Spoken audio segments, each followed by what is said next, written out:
So everyone, it's I want to take this opportunity to talk about now how to set up your database and then how to ask it some questions. So let's just talk about setting up, and then I'll do another video on how to ask some questions here as we go forward, because setting up is so important. If your data is not set up, you're going to spend a lot of time and getting a lot of errors.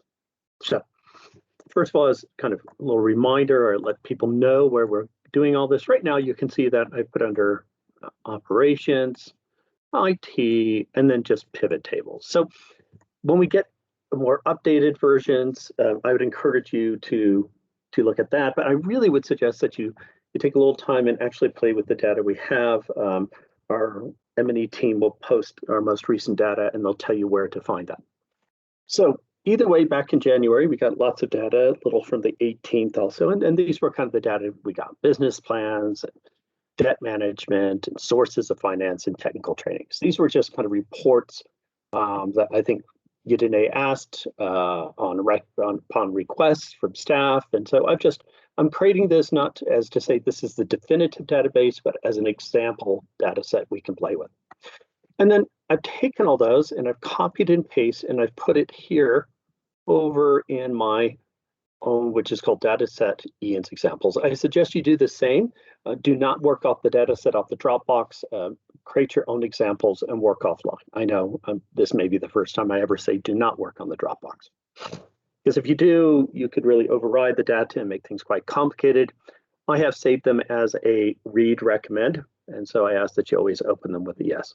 So let's open up, in this case here, open up technical trainings. All right. Now, what we just wanted to do is make sure we know what we have here. So one thing you just always want to do is, rule number one is what you need to think of your data as a raw data set. So just think of it as a raw data set, and then you're going to ask questions. So you don't need to make things pretty on your data sets. You just need to make sure that all the information's in there, and then we can ask it questions. So here's some things I would suggest. One is, what's really important are these headings. We'll come back to that in a second.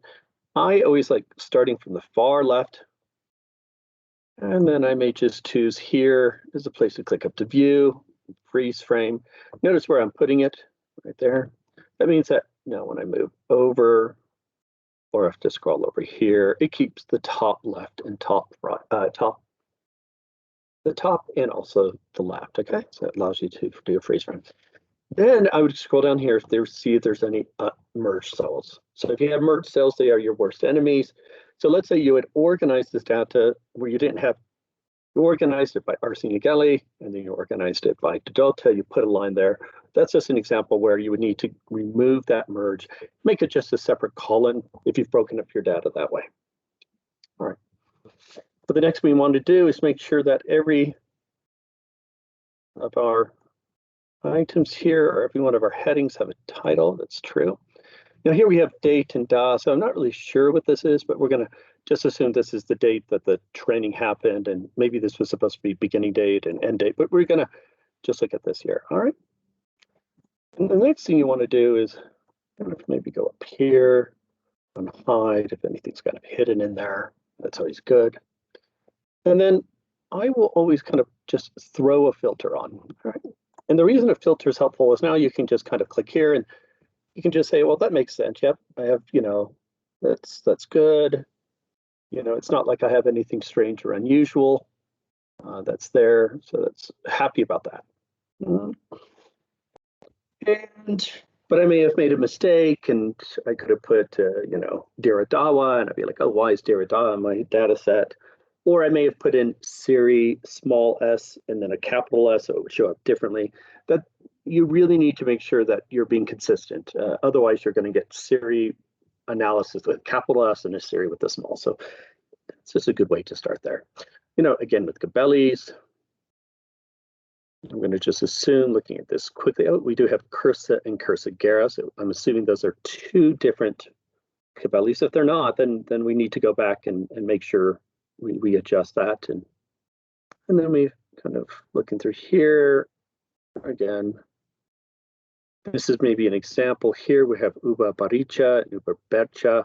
So we just need to be aware if we're going to start sorting by Cabelis that we need to be kind of consistent in that, okay? All right. And now what we're going to do is we're going to look at beneficiary names. That's not going to be that helpful for us. It's too long. You could take now here and see, oh, gender, female, male, blank. You will find that there is sometimes blanks. We haven't collected that information, and I think we just need to manage that for the time being. Then we got age here, and it's just good to start to, oh, well, you know, we got a 0-year-old and a 1-year-old. So that would kind of have me just kind of think, oh, that's a little strange. So again, something some of our data staff can look at, but you can always find little mistakes. So it's just worth flagging this with your meal team. Say, I have this, but I would not just suspend and stop working on it. It just means you just need to take in consideration that there's going to be some minor mistakes here.